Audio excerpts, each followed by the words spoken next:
बिहार लोक सेवा आयोग की तरफ से टीआरई 3 की शिक्षक भर्ती परीक्षा आयोजित की गई थी। आपको बता दें कि ये परीक्षा 15 मार्च को आयोजित की गई थी, लेकिन ऐसा पता चला कि परीक्षा आयोजित करने के पहले ही, यानी परीक्षा होने के पहले ही जो क्वेश्चन पेपर था वो लीक हो गया है। कहीं ना कहीं ये बीपीएससी टीआरई 3 की जो शिक्षक भर्ती परीक्षा है वो रद्द हो सकती है, क्योंकि एग्जाम से पहले ही क्वेश्चन पेपर लीक हो गए थे। 250 से ज्यादा अभ्यर्थियों के पास क्वेश्चन पेपर चले गए थे, जिसको झारखंड पुलिस ने हजारीबाग से 250 से ज्यादा अभ्यर्थियों को गिरफ्तार किया है। अब इसमें ईओयू यानी आर्थिक अपराध इकाई ने एक बड़ा खुलासा किया है। खुलासा ये है कि लाखों लाख में ये क्वेश्चन पेपर अभ्यर्थियों से बेचे गए थे। एक गैंग का खुलासा हुआ है। तो अब ये जो शिक्षक भर्ती परीक्षा है वो रद्द की जा सकती है, क्योंकि लगातार अभ्यर्थी जो परीक्षा में बैठे थे वो सवाल उठा रहे हैं कि ये परीक्षा रद्द की जाए।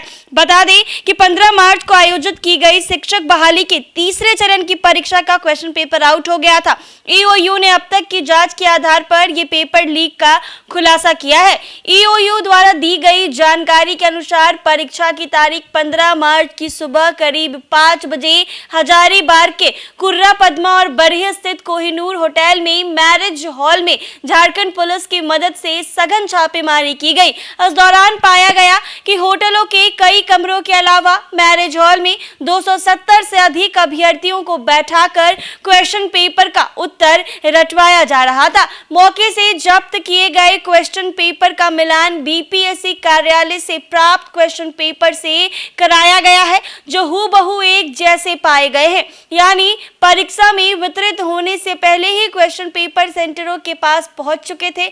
वहीं गिरोह के सदस्य ने पूछताछ में बताया है कि एक व्यक्ति ने उनको शिक्षक भर्ती परीक्षा के तृतीय चरण के क्वेश्चन पेपर पेन ड्राइव में 14 मार्च को ही उपलब्ध करा दिया था। इस क्वेश्चन पेपर के कई प्रिंट निकाल अभ्यर्थियों को अलग अलग ग्रुप में आंसर याद करवाने के लिए उपलब्ध कराया गया था। छापेमारी व प्रारंभिक पूछताछ के बाद ईओयू के पदाधिकारियों ने पहले से मिले क्वेश्चन पेपर को परीक्षा के बाद बीपीएससी के कार्यालय से प्राप्त क्वेश्चन पेपर के प्रति से मिलान भी कराया है, और उसके बाद ये सही पाए जाने के बाद साफ हो गया है कि 15 मार्च को बीपीएससी द्वारा आयोजित शिक्षक भर्ती परीक्षा का क्वेश्चन पेपर किस स्तर से परीक्षा ही गिरोह के सदस्य द्वारा प्राप्त कर लिया गया था। वहीं ईओयू की इस रिपोर्ट के बाद अब बीपीएससी के स्तर पर परीक्षा को रद्द किए जाने संबंधित कार्रवाई की जा सकती है। उसके साथ ही जांच में ये बात सामने आई है कि प्रति अभ्यर्थी प्रश्न पत्र और उत्तर मुहैया कराने के लिए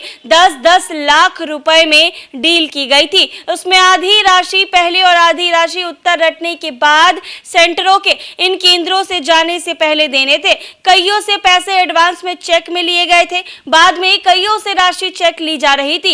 ईओयू ने उन बैंक खातों की भी जांच करने में जुट गई है जिनमें राशि ली गई है या लेने की तैयारी थी। इन सभी खातों को फ्रीज करके पूरे लेन देन की जांच की जा रही है। लेकिन एक बड़ा सवाल बनता है कि जब इतनी कड़ाई के साथ परीक्षा आयोजित की जाती है तो परीक्षा का क्वेश्चन पेपर कैसे लीक हो गया? बीपीएससी के माध्यम से 2 बार पहले भी शिक्षक भर्ती परीक्षा ली जा चुकी है। पहले चरण और दूसरे चरण की परीक्षा हुई थी, लेकिन ऐसा मामला निकलकर सामने नहीं आया था, क्योंकि तब महागठबंधन की सरकार थी और अब नई सरकार आ गई है, एनडीए की सरकार है। तो इस नई सरकार में जो क्वेश्चन पेपर है तीसरे चरण का वो लीक हो गया है। विपक्ष इसको लेकर लगातार सवाल उठा रहे हैं कि जब हमारी सरकार थी तो ऐसा कुछ भी नहीं हुआ, अब नई सरकार में क्वेश्चन पेपर लीक हो गया है। तो कहीं ना कहीं अब तीसरी चरण की जो परीक्षा हुई है उसको रद्द भी किया जा सकता है। ऐसे ही तमाम अपडेट्स के लिए बने रहे NBC 24 पर।